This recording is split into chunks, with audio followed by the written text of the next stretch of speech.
नमस्कार दोस्तों, मैं शिवम डिकोड एग्जाम के इस ऑनलाइन माध्यम से मैं आप सभी का बहुत बहुत स्वागत करता हूं।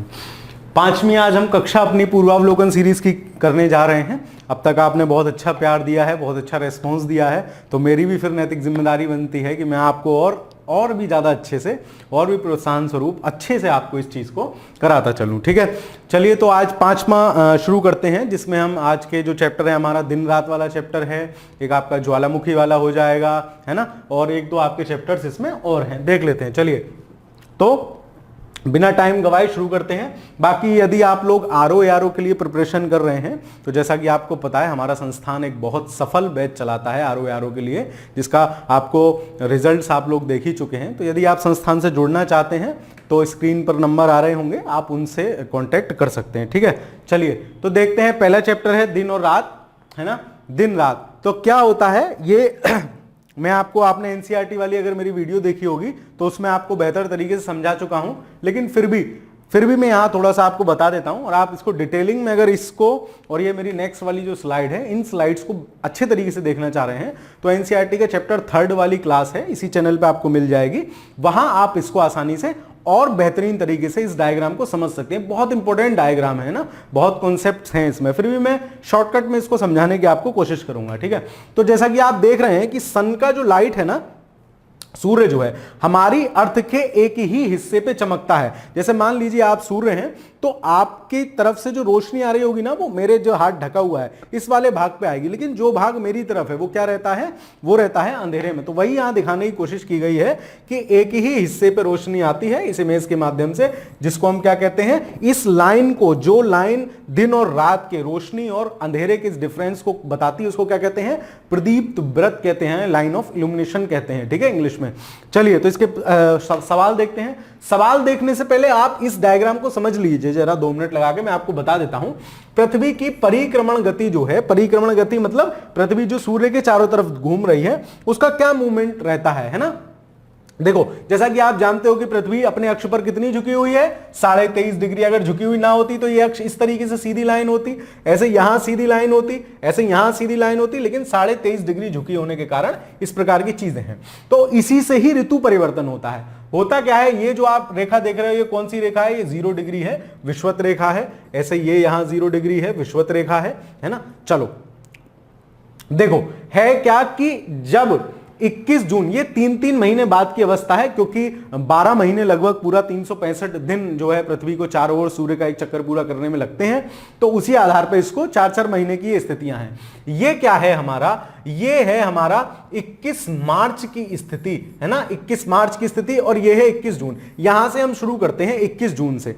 21 जून वाली जो स्थिति होती है, इस समय सूर्य की रेखा, सूर्य की जो लाइट है, वो कहां लंबवत चमकती है, वो मेरी लंबवत चमकती है कर्क रेखा पर, जो 23.5 डिग्री उत्तरी अक्षांश होता है उस पर लंबवत चमकती है 21 जून को। जिस कारण इसको क्या बोलते हैं, इस दिनांक की घटना को बोलते हैं उत्तर अयनांत, उत्तर अयनांत। ठीक है, या इंग्लिश में बोलते हैं समर सोलेस्टिक, समर सोलेस्टिक बोलते हैं। ठीक है, तो इस स्थिति में क्या होता है, इस स्थिति में उत्तरी गोलार्ध जो है, ये वाला हिस्सा जितना मैं लाल कर रहा हूं, ये हिस्सा उत्तरी गोलार्ध का है, आप देख पा रहे हैं। तो ये हिस्सा ज्यादा सूर्य की रोशनी प्राप्त करता है, और जब ज्यादा सूर्य की रोशनी या ताप प्राप्त करता है तो क्या होगा, इस वाले मेरे एरिया में गर्मी होगी, मतलब उत्तरी गोलार्ध में गर्मी होगी। और दक्षिणी गोलार्ध का केवल इतना हिस्सा ही, दूसरे कलर से देख लेते हैं, केवल इतना हिस्सा ही क्या प्राप्त कर रहा है, क्या प्राप्त कर रहा है, सन की लाइट प्राप्त कर रहा है, केवल इतना हिस्सा ही।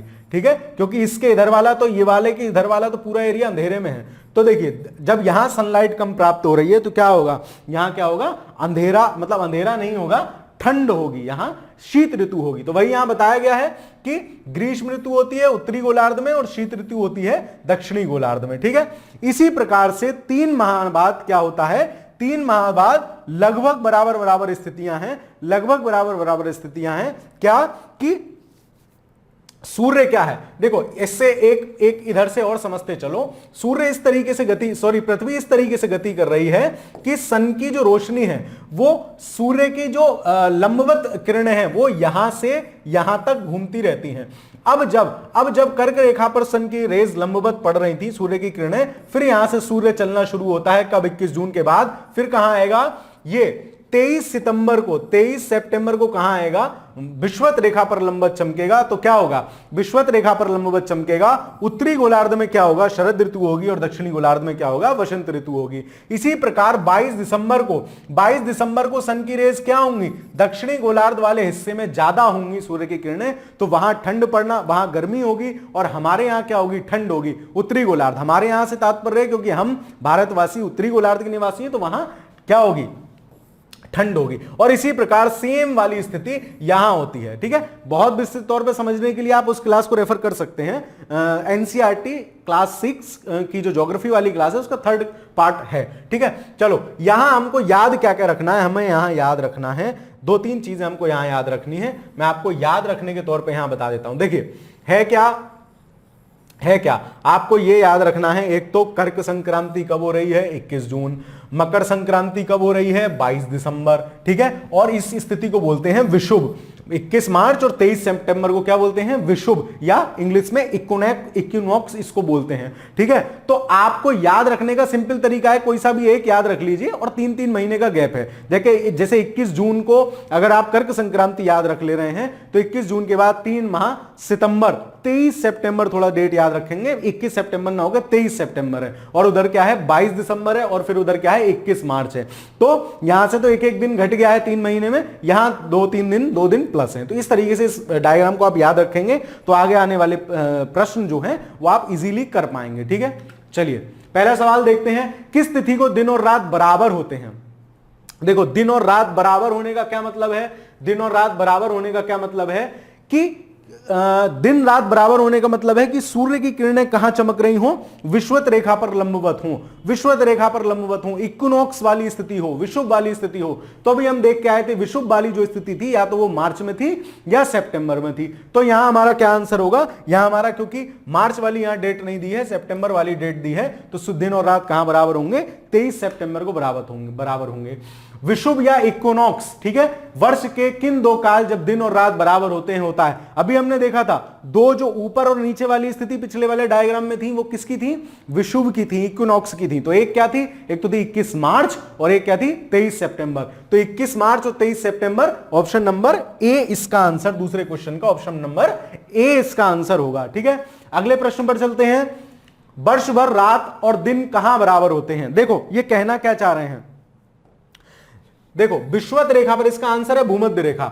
जब सूर्य कर्क रेखा पर 23.5 डिग्री उत्तरी अक्षांश पर लंबवत चमकेगा तो क्या होगा, यहां सनलाइट ज्यादा मिलेगी, मतलब यहां ग्रीष्म काल होगा। और ग्रीष्म काल में आप देख पाते हैं अपने आप ही कि दिन की जो अवधि होती है वो ज्यादा होती है। कैसे ज्यादा होती है, सुबह 5 बजे दिन निकल आएगा और शाम को देर शाम 7 बजे तक दिन रहता है। लगभग 14 घंटे की दिन की अवधि रहती है, बचे हुए 8 से 10 घंटे की रात की अवधि रहती है। तो दिन और रात बराबर नहीं होते, जबकि भूमध्य रेखा पर लगभग वर्ष में प्रत्येक दिन ठीक ठाक प्रकाश प्राप्त होता है, एक सा प्रकाश होता है, और वहां क्या होती है, वहां दिन और रात की लंबाई बराबर होती है। अगर आपको कॉन्सेप्ट समझ आ रहा है बहुत अच्छी बात है, नहीं समझ में आ रहा है तो ज्यादा दिमाग नहीं लगाना है ये क्वेश्चंस में। सिर्फ आप ध्यान रख लीजिए कि आपको डिस्क्राइब करने को नहीं आएगा, ना आपसे मेंस में डिस्क्राइब करने को आएगा। अगर आप कॉन्सेप्ट समझ लेते हैं तो अच्छी बात है, इससे इधर उधर भी सवाल आ जाएगा तो आप कर लेंगे। ठीक है, इसलिए मैंने ये समझाया है। तो आप कहां क्या याद रखेंगे, भूमध्य रेखा पर दिन और रात हमेशा बराबर होंगे, वर्ष में हमेशा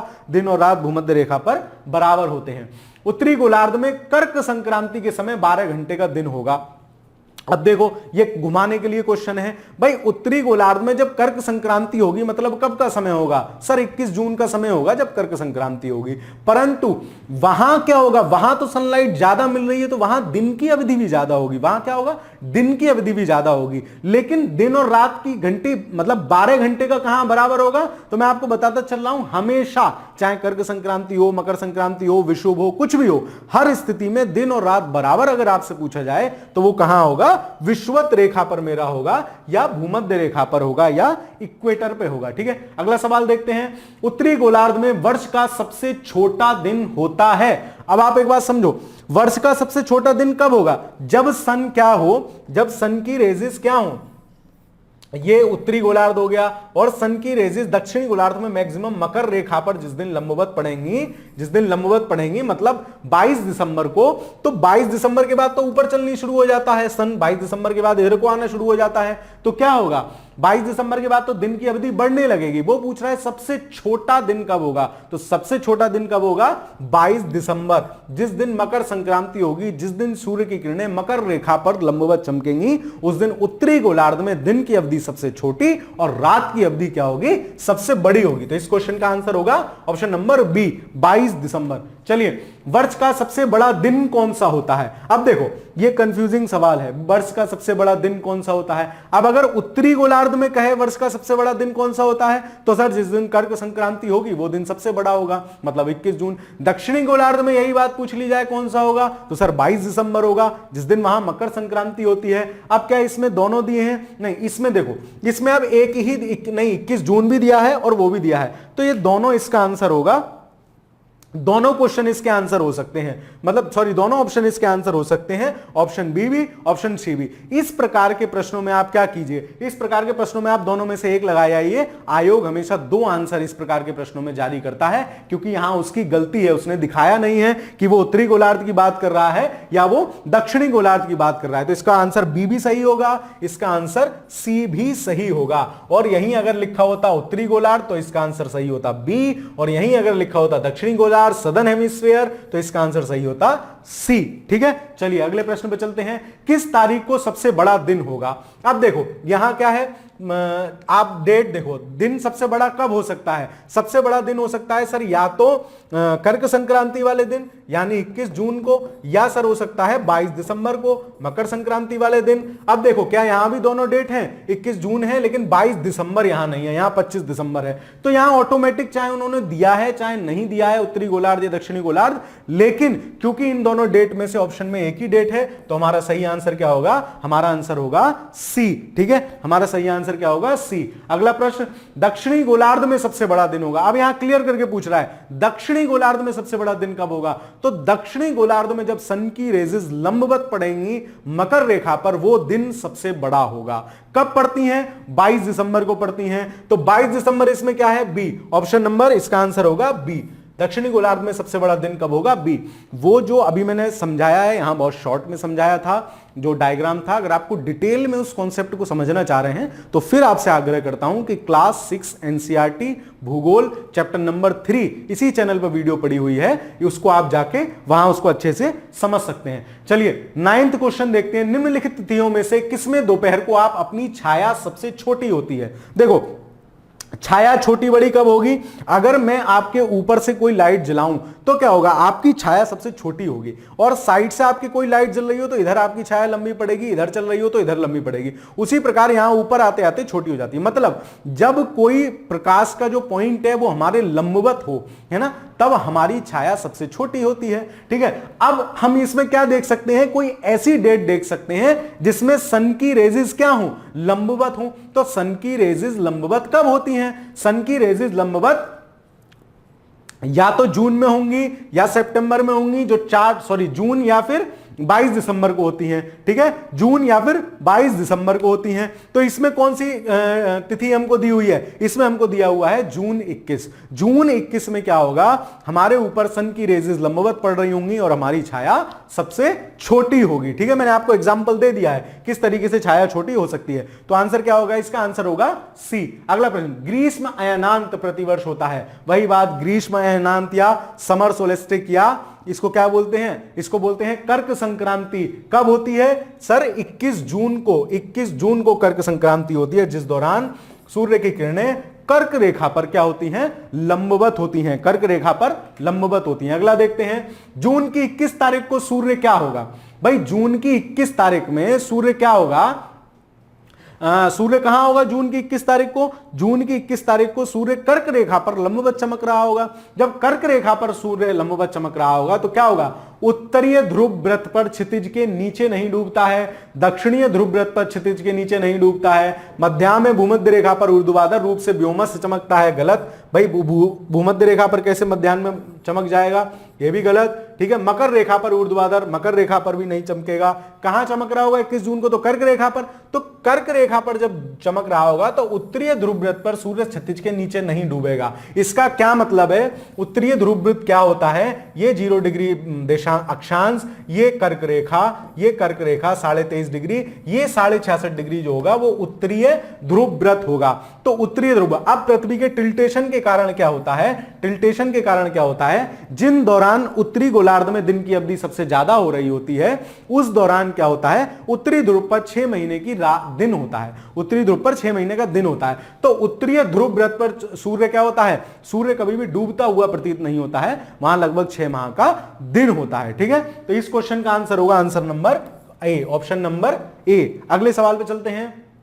ठीक है, तो इसमें इतने ही सवाल थे, दिन और रात से रिलेटेड 11-12 सवाल थे। अगर आपको वो कॉन्सेप्ट समझ में आ जाता है तो इस प्रकार के सवाल आपके गलत नहीं होंगे। अगले चैप्टर पे चलते हैं, पृथ्वी की उत्पत्ति।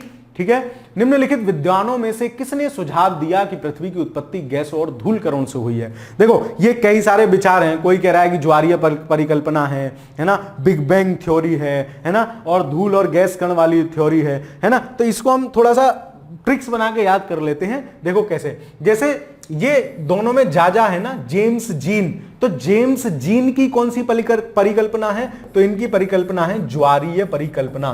जो ज्वारीय परिकल्पना है, यहां भी जा, इन दोनों के नाम में भी जा, तो सारे जा हो गए। ठीक है, याद रखने के लिए बता रहा हूं।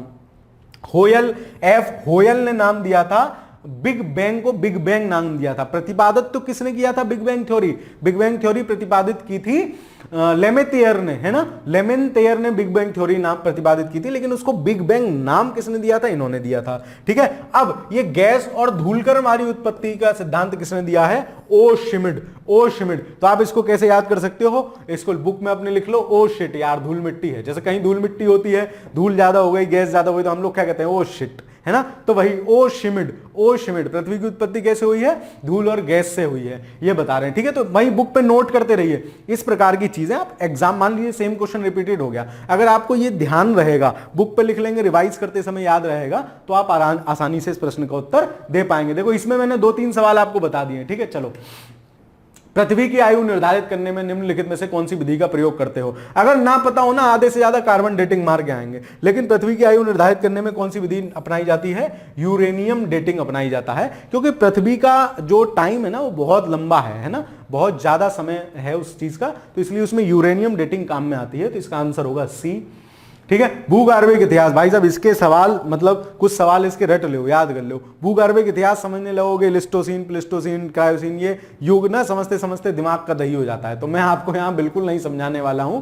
फिर से कभी पृथक वीडियो में हम इसको समझ रहे होंगे, जब भूगोल विस्तृत पढ़ रहे होंगे तब शायद समझेंगे। ठीक है, अभी इसके प्रश्न देख लेते हैं। क्या है? महान युग का महान हिमयुग का संबंध है। भाई साहब, एक बात बताओ, अगर कुछ महान हिमयुग हो जाए, मतलब सब बर्फ ही बर्फ हो जाए, तो क्या होगा? सब जम जाएगा। सब जम जाएगा तो क्या होगा? हमने इसको याद कर लेते हैं। ये सारे नाम तो अजीब से हैं। सब प्लास्टिक की तरह जम जाएगा सर, ठोस हो जाएगा प्लास्टिक की तरह। ठीक है, तो प्लास्टिक की तरह ठोस हो जाएगा, मतलब हिमयुग की घटना किस युग से संबंधित है? हिमयुग की घटना है प्लिस्टोसीन। प्लास्टिक जैसा सर सब जम गया, सब जम गया, तो वो किस युग की घटना है? प्लिस्टोसीन, महान हिमयुग। महान हिमयुग का मतलब है चारों तरफ बर्फ ही बर्फ थी, उस युग को क्या कहा गया है? महान हिमयुग कहा गया है। ऐसे भी समय हमारी पृथ्वी पर रहा है। ठीक है, चलो अगले सवाल पे चलते हैं। निम्न कालों में से किसे प्रायः लघु हिमकाल माना जाता है? देखो, जब सिंधु घाटी सभ्यता का समाप्ति का समय है ना, लगभग जो इसका काल माना गया है 2500 बीसी से लेके 1750 बीसी, है ना, उस वहीं से कनेक्ट कर लो। हालांकि वो बीसी है, ठीक है, लेकिन ये जो लघु हिमकाल वाला समय माना गया है, लघु हिमकाल मतलब पृथ्वी का टेम्परेचर काफी कम उस दौरान हो गया था, तो लगभग ये वाली अवधि आती है 1350 से हम 1850 ईस्वी के आसपास इसको मानते हैं। तो इसका आंसर क्या होगा? इसका आंसर होगा सी, 1650 से 1870 ईस्वी। ठीक है, अगले प्रश्न पर चलते हैं। डायनासोर का काल आज से कितने वर्ष पहले का था? भाई साहब, ये सवाल देखो, याद करने की ट्रिक बता रहा हूं, कैसे याद कर सकते हो। ऐसे याद करोगे 18 करोड़ वर्ष भूल जाओगे। डायनासोर जब तक बालक थे, मतलब नाबालिग थे, 18 साल के नहीं हुए थे, तब तक तो सब ठीक था। जैसे ही वो 18 साल के हो गए, शैतान होना शुरू हो गए, तबाही मचानी शुरू कर दी। ऐसा कुछ नहीं था, सिर्फ याद करने के लिए बता रहा हूं। कल को एक क्लिप काट के कोई चला दो कि देखो मास्टर कैसा गलत गलत पढ़ा रहा है, ऐसा कुछ नहीं था। आपको याद करने के लिए बता रहा हूं कि डायनासोर जब तक नाबालिग थे, शांत थे, 2 साल के, 4 साल के, 6 साल के, कोई दिक्कत नहीं थी। जैसे ही 18 साल के हुए, बालिग हो गए, शैतानी करना शुरू कर दिया, तभी क्या करा गया, उनका विनाश कर दिया गया। तो हमारा क्वेश्चन कैसे याद हो जाएगा, डायनासोर का आज से कितने वर्ष पूर्व मिलते हैं, तो 18 करोड़ वर्ष पूर्व मिलते हैं। सर 18 करोड़ वर्ष पूर्व मिलते हैं, जैसे ही वो 18 के हुए थे हमने उनको समाप्त कर दिया था, मतलब याद करने के लिए बता रहा हूं, ऐसा कुछ था नहीं, ठीक है। तो आप क्या याद रखेंगे, जैसे ही बालिग हुए, जैसे 18 साल के हुए, वैसे ही हमने उनको समाप्त कर दिया। तो कितने साल पहले का है, 18 करोड़ वर्ष पूर्व की यह घटना है। महाद्वीप अलग कैसे हुए, हम जब महाद्वीप का विस्थापन सिद्धांत पढ़ेंगे, प्लेट टेक्टोनिक पढ़ेंगे, वहां ये देखेंगे। तो इसका मेन कारण जो आज के वैज्ञानिक मानते हैं, वर्तमान में जो माना जाता है, वो है विवर्तनिक क्रिया। विवर्तनिक मतलब टेक्टोनिक्स, प्लेटें आपस में टकराती हैं। ये प्लेटें क्या होती हैं, ये भूगोल की विस्तृत कक्षा में आपको समझेंगे। यहाँ ये प्रश्न उत्तर की श्रृंखला है, तो यहाँ बहुत ज्यादा डिटेल में आपको नहीं समझना है, ठीक है। फिर भी एक शॉर्टकट में बता देता हूं कि पृथ्वी की सतह जो है ना, अंदर मैंने आपको बताया था, अंदर क्या है, अंदर जैसे मान लो पृथ्वी एक रसगुल्ला है, रसगुल्ला काला वाला जामुन, तो उसमें आप देखते हो कि अंदर क्या होता है, मेवा होती है, अंदर उसके जब खोलोगे तो उसमें मेवा होती है ना। ऐसे ही हमारी पृथ्वी के अंदर क्या है, लिक्विड है, और उस लिक्विड के ऊपर क्या है, ये प्लेटें जो हैं, ये जो स्थल खंड है, उसको हम प्लेट बोल रहे हैं, स्थल खंड को, वो तैर रही हैं, एक दूसरे टकराती रहती हैं। तो टकराती हैं, वहीं जब टकराएंगी, इतनी बड़ी संरचना सोचो टकराएगी, दो ट्रेन आपस में हल्के टकरा जाए, पूरी बॉगी में हलचल मच जाता है। ये तो बहुत बड़ी संरचना है, तो टकराती हैं तो क्या होता है, भूकंप आता है, ज्यादा टकरा गई तो वहीं पर्वत बन जाएगा, इस प्रकार की, है ना। तो ऐसे ही अलग हुए, मान लो टकरा के क्या हुआ, टकरा के टूट गई तो क्या होगा, वहां से वो स्थलखंड का हिस्सा अलग हो जाएगा। तो ये महाद्वीप कैसे अलग हुए हैं, तो उसके लिए प्लेट टेक्टोनिक थ्योरी है, विवर्तनिकी क्रिया है, इसका आंसर होगा बी। अगले प्रश्न पे चलते हैं।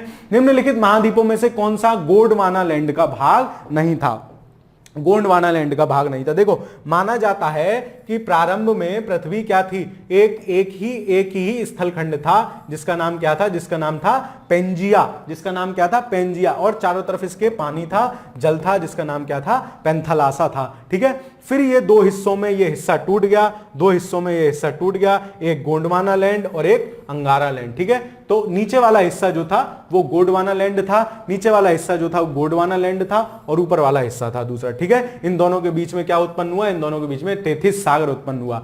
तो गोंडवाना लैंड के जो भाग माने जाते हैं, वो जो आप ग्लोब पे, जो आप मैप पे नीचे वाले महाद्वीप देखते हो, वो सब माना जाता है।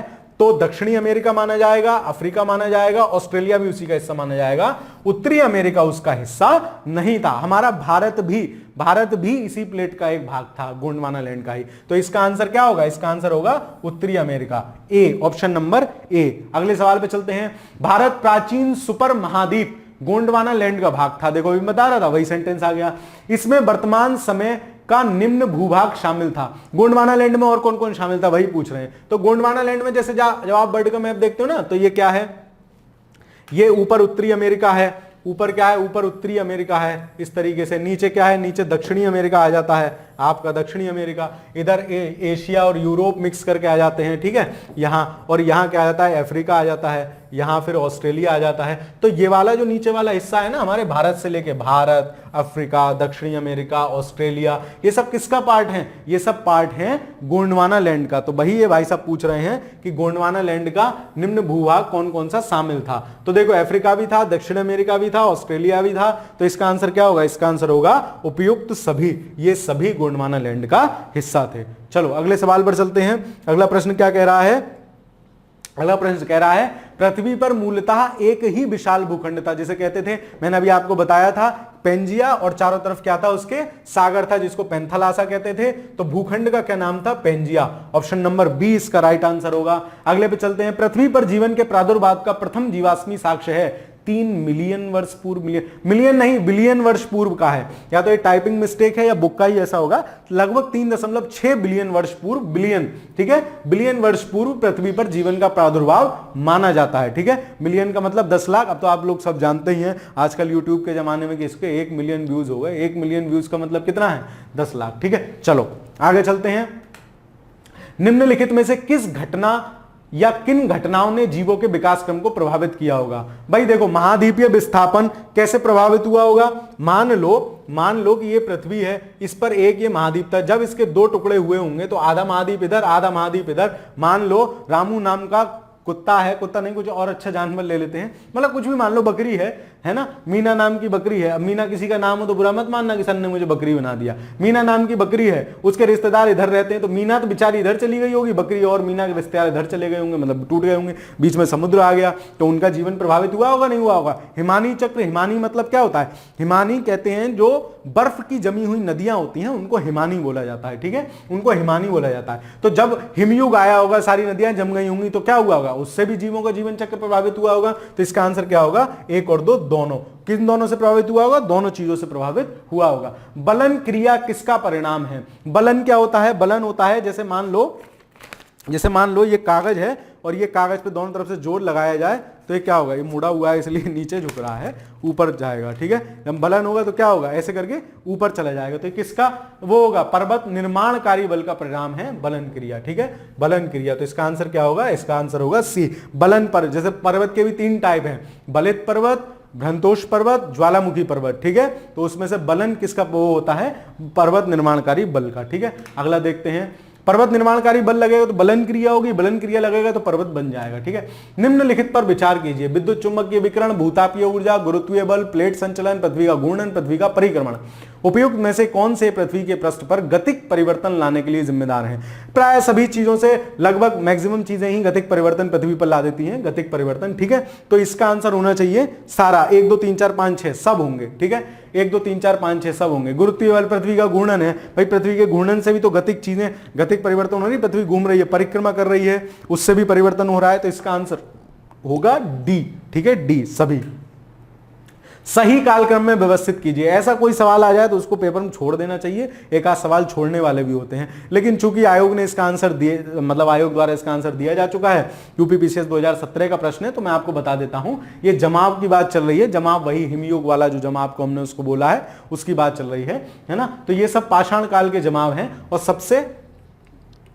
सबसे वो क्या है, सबसे पुराना है सिहावल, सबसे पुराना है सिहावल और सबसे लास्ट है खेनतोही जमाव, खेनतोही जमाव। तो सबसे लास्ट खेनतोही है, 2 किस में लास्ट है, इसमें सबसे पहला क्या है सिहावल, 4 में, इसका आंसर होगा बी, इसका आंसर होगा बी। इस प्रकार के प्रश्न जैसे रिपीट कर जाएं तो आप इसी तरीके से याद रख सकते हैं कि कोई खतरनाक सा नाम था सबसे लास्ट वाला, खोनतोही है ना, खोनतोही, सबसे लास्ट में खोनतोही, सबसे पहले सिहावल है, मतलब बड़ा सिंहासन वाला कोई होगा, सबसे पहले वो जम गया होगा सिहावल, ठीक है। इस तरीके से याद कर सकते हैं, मेमोराइज कर सकते हैं कि क्वेश्चन अगर रिपीट हो जाए, है ना, क्योंकि क्वेश्चन रिपीट भी होते हैं। अगर प्रश्न रिपीट हो जाए तो रिपीट प्रश्न गलत होने की संभावना ना हो। बाकी इस प्रकार कोई नया प्रश्न आ जाए तो उसको आप स्किप भी कर सकते हैं, उसका लोड नहीं लेना है, ठीक है। हमारे पास 150 सवाल हैं और हमको सही कितने करने हैं। अगर आप जनरल कैटेगरी में आते हैं तो आपको यूपीपीसीएस में 150 प्रश्नों में से 95 90 के आसपास प्रश्न सही कर लेने हैं, मतलब आपका सिलेक्शन प्रीलिम्स में हो जाएगा, ठीक है। और आरओ में भी वही चीज है, तो हमको ये चीजें बहुत ज्यादा लोड नहीं लेना है इस टाइप के प्रश्नों का। निम्नलिखित घटनाओं पर विचार कीजिए, उपयुक्त घटनाओं को पृथ्वी पर उनके उत्पन्न होने के कालक्रम अनुसार व्यवस्थित कीजिए तथा नीचे दिए गए कूटों का सही उत्तर का चयन कीजिए। मतलब सबसे पहले कौन आया, फिर क्या आया, फिर क्या आया, फिर क्या आया। तो सबसे पहले आपने घर पे दादी नानी कहानी कहते हुए सुना होगा कि कछुआ जो है ना तब से है जब से विष्णु जी ने वो अवतार लिया था और वो अपने सर, मतलब क्या है, वो उन्होंने उस पर रखा था पृथ्वी, तो कछुआ की पीठ पे पूरी पृथ्वी आ गई थी। मतलब वो हमारी पौराणिक कहानियां जो हैं उसमें हैं। तो आप सबसे पहले, जब इतनी पुराना है तो इतना पुराना क्या कवच वाला जीव हो सकता है। सबसे पहले हम क्या मानते हैं, इस पृथ्वी पर कौन आए, कवच वाले जीव आए, फिर पहला कीट आया, फिर सरीसर्प आया और स्तनधारी हम लोग, है ना। हम लोगों से पूर्व की जो स्थिति है वो सरीसर्प है और हम क्या है, स्तनधारी हैं। तो सबसे पहले देखो कवच वाला 3 किसमें पहले दे रखा है, इसमें 3 के बाद पहला कीट, पहले कीट के बाद सरीसर्प, और ये आंसर होगा इसका सी। इस प्रश्न का क्या आंसर होगा, आंसर सी। राजस्थान मरुस्थल अथवा थार के मरुस्थल निम्नलिखित में से किसका विस्तार है। यह भी प्लिस्टोसीन एवं अभिनव जमाव का विस्तार है, ठीक है। प्लिस्टोसीन, वही 2 ही घटनाएं हैं, है ना। प्लिस्टोसीन को आप याद रखोगे। हिमयुग किस में था, मैंने बताया था अभी सबसे पहला क्वेश्चन, हिमयुग सब कुछ प्लास्टिक का हो गया सर, सब कुछ जम गया, बस ऐसे याद रख लो। वो क्या हो गया, वो प्लिस्टोसीन युग हो गया, ठीक है। तो ये भी राजस्थान जो थार का मरुस्थल विस्तार हुआ है वो सब प्लिस्टोसीन और अभिनव जमाव के बाद की कहानी है। तो इसका आंसर क्या होगा, इसका आंसर होगा ऑप्शन सी, विकल्प सी। अब आ जाते हैं चट्टानों पर। चट्टानें आप लोग जानते हैं 3 टाइप की होती हैं, कौन कौन सी, आग्नेय चट्टान, अवसादी चट्टान और रूपांतरित चट्टान, ठीक है। आग्नेय चट्टान, देखो चट्टानें बनती कैसे हैं आप एक बार समझ लीजिए। पृथ्वी का जो मैं अभी बता रहा था ना, अंदर रसगुल्ला है, रसगुल्ले के अंदर मेवाएं होती हैं, इसमें मेवाएं ना होकर लिक्विड पदार्थ है। वो लिक्विड पदार्थ जब ज्यादा गर्म ताप दाब की वजह से हो जाता है तो क्या होता है, वो बाहर आने की कोशिश करता है, फटता है। फटता है तो वो अंदर का तो क्या है, मैग्मा, अंदर मैग मतलब मेल्ट चीज है तो उसको कहते हैं मैग्मा, और जैसे ही वो मैग्मा बाहर आता है तो उसका नाम बदल जाता है, उसको कहते हैं लावा। कैसे याद रखोगे, लावा, ला बाहर लेके आ, तो क्या चीज बाहर लेके आ, मैग्मा, जो तेरे अंदर का मेल्ट आइटम है वो बाहर लेके आ, तो अंदर है तो मैग्मा, मेल्ट मेल्ट मैग्मा, और लावा बाहर आने के बाद ला बाहर ला, ठीक है, याद करने के लिए बता दिया, ठीक है। तो अगर वो अंदर ही जम जाता है, बाहर नहीं निकल पाता है, तो आग्नेय चट्टान, मतलब उससे पहले से जो पहली चट्टानें बनती है उनको आग्नेय चट्टान कहते हैं। फिर उन पे ताप दाप पड़ के वो चट्टानें रूपांतरित हो जाती हैं, अब मतलब जो है लंबे समय तक रहेंगी तो अवसादी हो जाएंगी, फिर टेम्परेचर और बहुत सारी चीजों से चट्टानें बदल जाती हैं, उनके गुण, भौतिक गुण बदल जाते हैं, उनके रासायनिक गुण बदल जाते हैं, तो उसको क्या कहते हैं, रूपांतरित चट्टान कहते हैं, ठीक है। चलिए तो प्रश्न पर चलते हैं अगले। परतदार चट्टानों के विषय में निम्नलिखित कथनों पर विचार कीजिए। परतदार चट्टानें, परतदार मतलब परत दर परत बनी हुई है, परतदार चट्टानें पृथ्वी की सतह पर जलीय तंत्र द्वारा निर्मित होती हैं। हाँ, जल द्वारा बन सकती है, जलीय तंत्र उनको निक्षेपित करते लाएंगे, जमाव होता जाएगा, फिर अगला जमाव हो गया, फिर ऊपर से जमाव हो गया, तो परतदार चट्टान पहला सही है। अच्छा, कौन कौन सही है, चारों देखने हैं। परतदार चट्टानों के निर्माण में पूर्व विद्यमान चट्टानों का क्षरण भी सम्मिलित होता है। हाँ, क्षरण तो होगा ही भाई, जल द्वारा क्षरण होकर उसका वो हुआ, कहीं जम गई, जम के चट्टान बन गई, तो क्षरण तो पुरानी चट्टान के क्षरण से भी बन सकती है। परतदार चट्टानों में जीवाश्म होते हैं, हाँ हो सकते हैं। मान लो इसी प्रक्रिया के दौरान कोई कुत्ता बिल्ली वहां जाके मर गया, वो भी उसी में दब गया, तो जीवाश्म हो सकते हैं।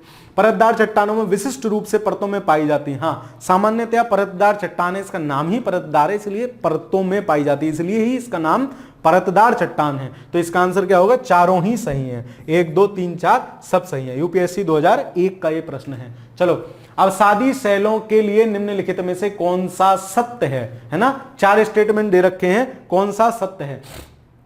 ये वे सेलें हैं जिनकी संरचना ताप तथा दाब पर निर्भर करती है। नहीं जी, ये वो सेलें हैं, ताप और दाब पर तो किसकी करेगी, रूपांतरित की करेगी, रूपांतरित। अवसादी तो बहुत समय तक पड़ी रहती हैं, अवसाद हो जाती हैं।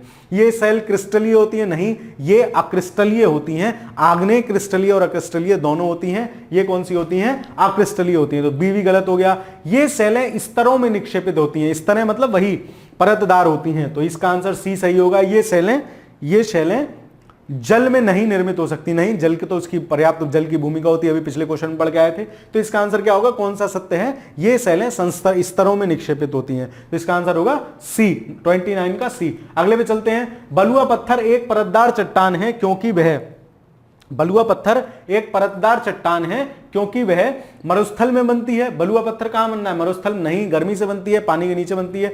बलुआ पत्थर में क्या है, उसका नाम बलुआ क्यों पड़ा, क्योंकि उसमें बालू के अंश होते हैं और उसी से वो चट्टान निर्मित होती है। तो बलुआ पत्थर कहां होती है, पानी के नीचे ये चट्टान बनेगी, इसका आंसर होगा सी, बालू का इसमें अंश होता है, ठीक है। चलो, आग्नेय चट्टानों के लिए निम्नलिखित में से कौन सा कथन सत्य है। आग्नेय चट्टान, उसमें पुरा जीवाश्म बहुत कम होते हैं, वे जल के लिए सारंध्र होती हैं, वे क्रिस्टलीय तथा अक्रिस्टलीय दोनों होती हैं। हाँ, इसका ये सही है, क्रिस्टलीय और अक्रिस्टलीय दोनों होती हैं। पूरा जीवाश्म तो उसमें होगा ही नहीं, क्योंकि आग्नेय चट्टान क्या है, अंदर से जो लावा आ रहा है, अंदर से जो मैग्मा आ रहा है, उसको जम के ही जो चट्टान बन गई, प्राथमिक चट्टान, वो आग्नेय चट्टान है। इन चट्टानों में सिल्का नहीं होता, गलत बात है, सिल्का खूब ठीक ठाक होता है, तो इसका आंसर होगा सी, इसका विकल्प सही है।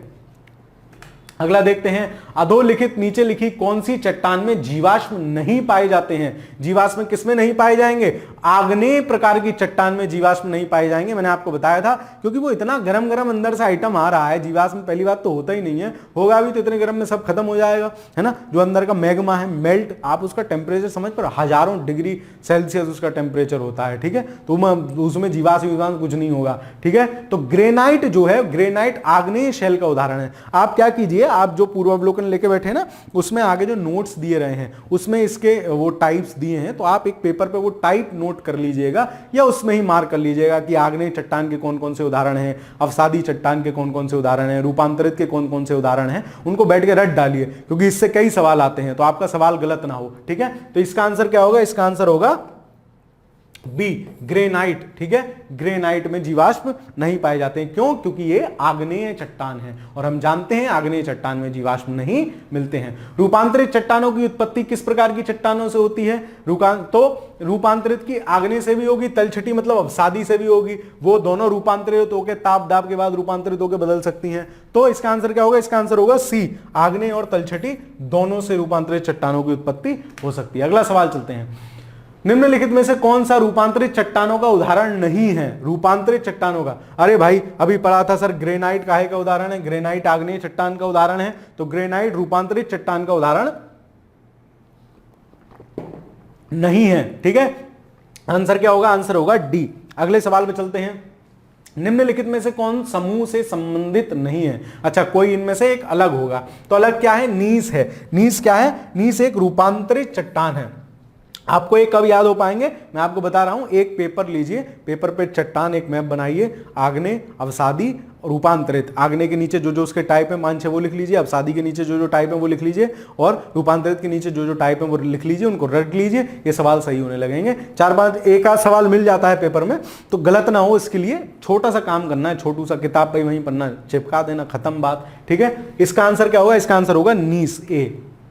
अब देखिए, अब ज्वालामुखी हम देखते हैं कहां कहां क्या क्या है। तो ज्वालामुखी के नाम आपको याद होना चाहिए, कौन सा ज्वालामुखी किस देश या किस प्रदेश में है। ठीक है, कहां है, किस देश में है, किस महाद्वीप में है, ये आपको याद होना चाहिए। याद करने का कुछ तरीका, कुछ ट्रिक जो है उनकी मैं बताता चलूंगा आपको, बाकी एक दो आपको याद होने चाहिए। मतलब मेनली जो उनमें सवाल आता है ना, वो मैचिंग मिलाने वाला या तो आएगा, मतलब वो 4 ऑप्शन दे रखे होंगे, 4 इधर दे रखे होंगे, या फिर करंट में कोई ज्वालामुखी अगर चर्चा में होगा ना तो उसका सवाल पूछता है। तो इसका बहुत लोड नहीं लेना है, बैठ के 100 ज्वालामुखी लिख लिए, उनको रटे फिर रहे हैं, मार रटे फिर रहे हैं, कुछ नहीं करना है। जो इसमें है वो इंपॉर्टेंट याद कर लीजिए, इसमें जो है वो महत्वपूर्ण ही है, उनको याद कर लीजिए। याद क्या, मैं अभी ट्रिक के माध्यम से, ट्रिक क्या उनको नाम से कनेक्ट कर करके आपको भी याद करा दूंगा। आप इसको एक बार या 2 बार देख लेंगे, आपको ज्वालामुखी याद हो जाएंगे। इसके बाद आपको सिर्फ इतना काम करना है कि करंट में अगर कोई ज्वालामुखी चर्चा में चल रहा है तो वो उसका देश, उसके आसपास की लोकेशन मैप में देख लेनी है,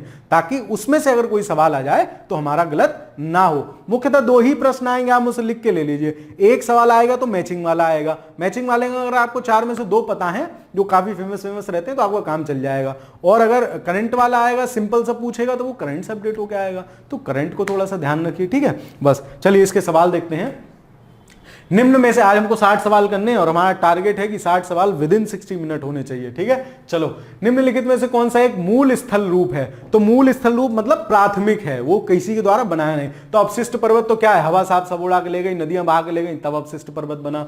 मऊ नाका क्या है?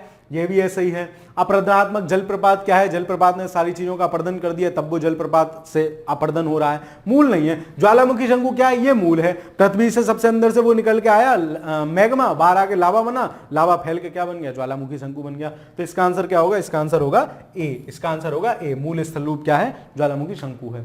ज्वालामुखी से सबसे अधिक कौन सी गैस निकलती है? भाई जब ना पता होगा ना तो कोई कार्बन डाइऑक्साइड मार के आएगा, कोई सल्फर मार के आएगा, कोई कुछ, लेकिन सबसे ज्यादा क्या होता है? जलवाष्प होता है। क्यों होता है सर? ज्वालामुखी जो मैग्मा है अंदर से बहुत गहराई से आ रहा है। जब वो बहुत गहराई से आया तो पृथ्वी के बीच में संस्तरों में उसे जलमंडल मिला। जब जलमंडल मिला, भूजल मिला, तो वो क्या हुआ? उसके साथ आया। और जब भूजल उसके साथ आया तो क्या हुआ? जल इतना गर्म था, जल उसके साथ वाष्प बन जाता है, तो धुआं सा जलवाष्प के रूप में निकलता है। तो सबसे ज्यादा जलवाष्प उसमें इसलिए होता है। ठीक है, चलो अगले पे चलते हैं। निम्नलिखित में से कौन विश्व का सबसे ऊंचा ज्वालामुखी पर्वत है? देखो मैं आपको याद कराता हूं। ठीक है, ये है सबसे ऊंचा, पहले तो याद कर लो, माउंट कोटोपैक्सी है। ठीक है, माउंट कोटोपैक्सी है। कैसे याद होगा? देखो अगर आप कोल्ड ड्रिंक पीने के शौकीन हो तो आपने या तो थम्सअप पी होगी, काली वाली पीते हो, या फिर पेप्सी पी होगी।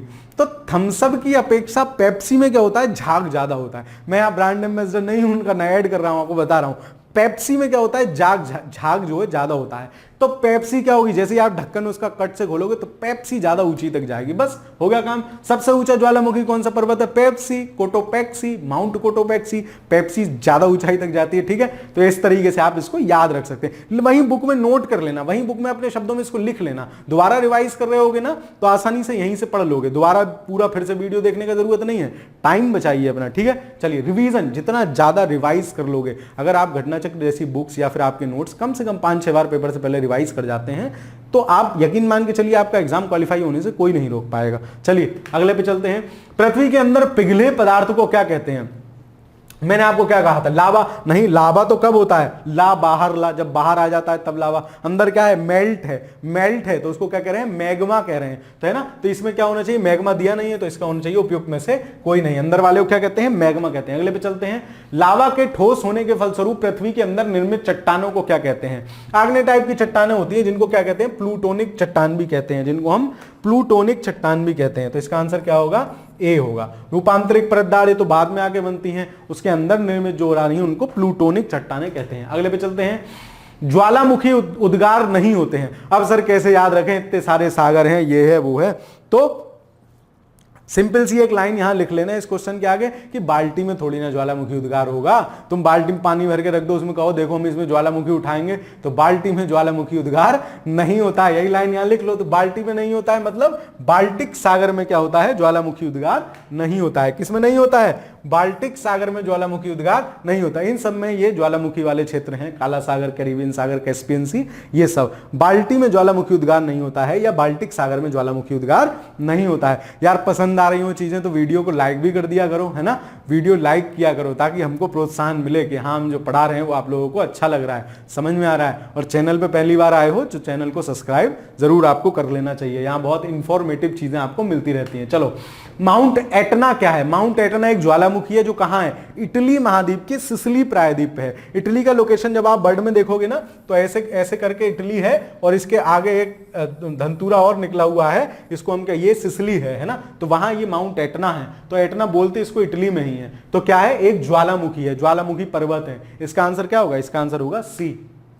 अगले पे चलते हैं, ज्वालामुखी पर्वत माउंट सेंट हेलेंस। अब देखो अंग्रेजी नाम नहीं लग रहा आपको, सेंट हेलेंस है ना, इंग्लिश ऐसा लग रहा है अंग्रेजी नाम हो, तो अंग्रेजों के सबके चाचा कौन है, यूएसए, संयुक्त राज्य अमेरिका। तो माउंट सेंट हेलेंस लग रहा है ना, ये नाम से भी थोड़ा सा अगर नहीं आ रहा हो, तुक्का भी मारना हो तो ऐसे ही मारते हैं। माउंट सेंट हेलेंस कहां है, यूएसए में है, संयुक्त राज्य अमेरिका में। अगले पे चलते हैं, मोना लोआ। देखो आप एक चीज याद रख लो, मोना लोआ हवाई द्वीप का ये सक्रिय ज्वालामुखी है, हवाई द्वीप का। एक क्या है वहां, किलायू। देखो है क्या कि ये हवाई द्वीप जो है ना, हवाई द्वीप जो है ना, वो समुद्र में एक पर्वत है, अमेरिका का हिस्सा है ये, समुद्र में एक पर्वत है, उस पर्वत का ऊंचा वाला भाग ही क्या है, ये हवाई द्वीप है, हवाई द्वीप है ना।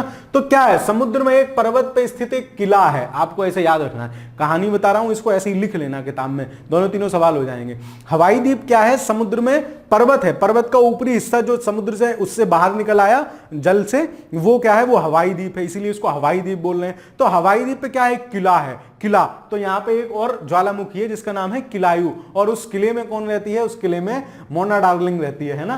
तो ये मोना लोआ, ठीक है, मोना लोआ भी वहां क्या है, उसी का, किसका, हवाई द्वीप पे ही स्थित एक ज्वालामुखी है, ठीक है। तो आपको दो चीजें याद रहोगी, हवाई द्वीप समुद्र से ऊपर उठा हुआ पर्वत का भाग है जो क्या है, किले जैसा है। तो यहाँ एक कौन सा है, माउंट किलायू है ना, और उस किले में कौन रहता है, उस किले में मोना रहती है। तो मोना लोआ भी क्या है, एक एक्टिव ज्वालामुखी है। मोना क्या है, एक्टिव है, बहुत एक्टिव है ना, एक्टिव है तभी तो समुद्र के ऊपर अकेले किले में रह रही है, ठीक है। तो एक्टिव ज्वालामुखी है, वो किसका भाग है, वो है हवाई द्वीप का, ठीक है। तो इसका आंसर होगा बी।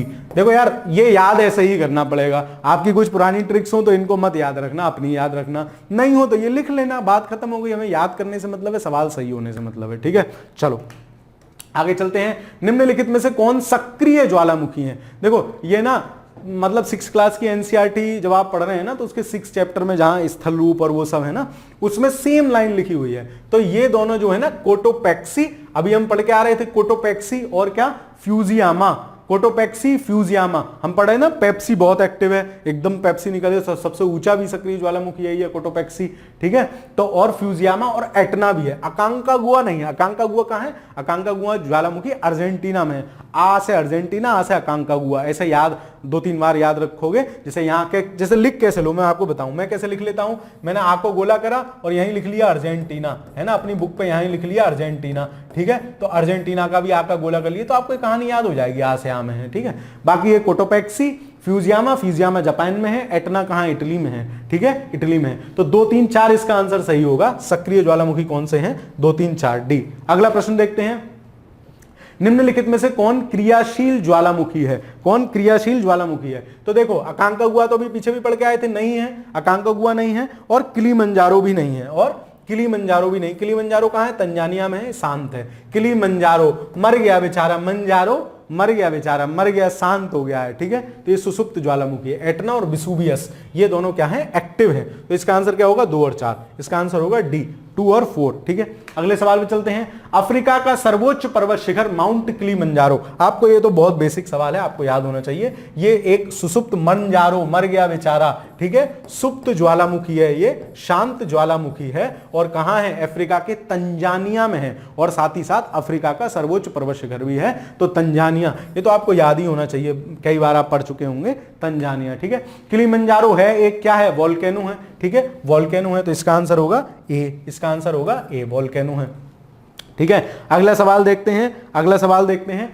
निम्नलिखित ज्वालामुखियों में से किसे भूमध्य सागर का प्रकाश स्तंभ कहा जाता है। यह भी आप सवाल लगातार पढ़ते हैं, ये भी 2 रुपए किलो वाला सवाल है, तो आपको याद होना चाहिए। क्या है, स्ट्रोम्बोली। स्ट्रोम्बोली को क्या कहते हैं, स्ट्रॉन्ग है उसकी बोली, प्रकाश है सब जगह, चमक रहा है, तो क्या है, भूमध्य सागर का प्रकाश स्तंभ। क्यों, क्योंकि ये भूमध्य सागर में एक्टिव ज्वालामुखी है, लगातार सक्रिय रहता है, गैस द्वारे निकलते रहते हैं, लाइट इससे निकलती रहती है, इसलिए इसको भूमध्य सागर का प्रकाश स्तंभ भी कहते हैं। तो इसका आंसर होगा सी। अगला देखते हैं, स्ट्रोम्बेली है, वही स्ट्रोम्बेली है, तो क्या है, जागृत ज्वालामुखी है। प्रसुप्त मतलब सोया हुआ, अभी मैंने बताया हुआ था। किलीमंजारो, मंजारो मर गया बेचारा, मर गया, कहां का है, तंजानिया का है, अफ्रीका का है, सुप्त ज्वालामुखी है, ठीक है। लेकिन उसको क्या बोलेंगे, प्रसुप्त। लेकिन ये पूछ रहा है स्ट्रोम्बोली। स्ट्रोम्बोली क्या है, भूमध्य सागर का प्रकाश स्तंभ भी है, लाइट सोर्स ऑफ मेडिटेरियन सी, ठीक है। यहां ये क्या है, एक जागृत ज्वालामुखी है, एकदम जल रहा है, तैयार है अभी भी, ठीक है।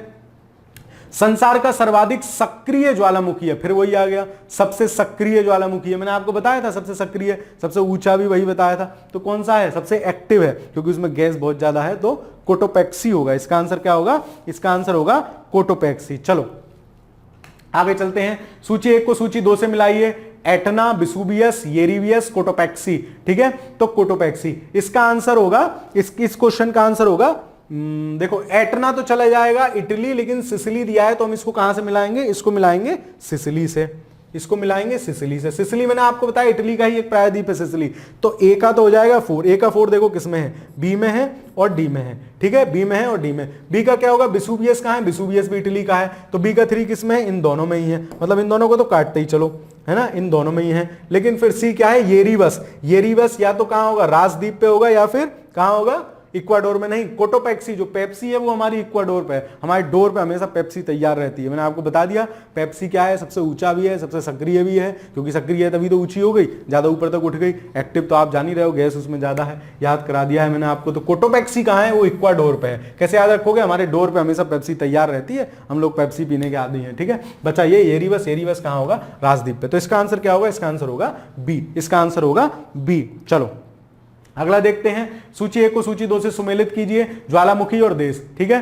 एटना, एटना अब यहां इटली दिया है, तो हम क्या लगाएंगे, एटना का इटली। बी का पहला किस में है, बी का पहला 2 में है, मतलब ए, ऐसे ही देखना चाहिए, ए और डी गलत हो गए। ए का क्या होना चाहिए, माउंट रेनियर। तो देखो रनर, हर चीज में सबसे तेज भागने वाला कौन सा देश है, सबसे आगे मैं जाऊंगा मैं जाऊंगा, कौन है, एक ही शैतान बदमाश है, कौन, यूएसए। तो माउंट रेनियर ऐसे याद कर सकते हो आप, कुछ कहानी बना के उसको याद, वैसे रटने बैठोगे नहीं होगा, ऐसे कुछ कहानी बना के याद कर लीजिए। तो माउंट रेनियर कहां है, यूएसए में। तो ए का कौन सा होगा, ए का चौथा।